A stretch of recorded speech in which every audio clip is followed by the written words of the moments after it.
League ব্যস্ততা শেষে আবারও মাঠে গড়াচ্ছে আন্তর্জাতিক ফুটবলের লড়াই। 15 জুন থেকে শুরু হচ্ছে ইউরো মহাদেশের শ্রেষ্ঠত্বের লড়াই, ইউরো চ্যাম্পিয়নশিপ। এর কয়েকদিন পর 21 জুন থেকে শুরু হচ্ছে ফুটবলের আরেক জনপ্রিয় টুর্নামেন্ট কোপা আমেরিকা। এই দুই টুর্নামেন্টকে সামনে রেখে নিজেদের প্রস্তুত করতে আন্তর্জাতিক প্রীতি ম্যাচ খেলছে দলগুলো। এরই অংশ হিসাবে কোপা আমেরিকার অন্যতম ফেভারিট দল ও বিশ্ব চ্যাম্পিয়ন আর্জেন্টিনাও খেলছে দুইটি প্রীতি ম্যাচ। এর মধ্যে প্রথম ম্যাচে আগামীকাল ভোরে ইকুয়েডরের বিপক্ষে মাঠে নামবে লিওনেল মেসির আর্জেন্টিনা। ম্যাচটি বাংলাদেশ সময় ভোর 5টায় শুরু হবে। এই ম্যাচ দিয়েই শুরু হবে লিওনেল স্কেলানির শিষ্যদের কোপা আমেরিকার শিরোপা ধরে রাখার মিশন।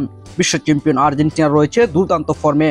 সবশেষ প্রীতি ম্যাচে মার্চে কোস্টারিকার বিপক্ষে 3-1 গোলের জয় পায় মেসি বাহিনী। এর আগে নভেম্বরে বিশ্বকাপ বাছাই পর্বের চিরপ্রতিদ্বন্দ্বী ব্রাজিলকে হারিয়েছিল আর্জেন্টিনা। অপরদিকে ইকুয়েডর রয়েছে ধারাবাহিক ফর্মে। সবশেষ খেলা 5 ম্যাচে হেরেছে মাত্র একটিতে।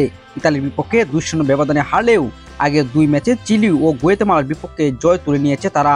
বাকি দুই প্রতিপক্ষ ভেনেজুয়েলা ও কলম্বিয়ার সাথে গোলশূন্য ড্র করেছে দলটি। আর্জেন্টিনা ইকুয়েডরের ম্যাচে শক্তিমত্তায় বেশ এগিয়ে আকাশী সাদারা। ফিফা র্যাঙ্কিংয়ে বর্তমানে শীর্ষে রয়েছে আর্জেন্টিনা, আর 31 নম্বরে ইকুয়েডর। মুখোমুখি লড়াইয়ের পরিসংখ্যানে এগিয়ে রাখছে মেসিদের।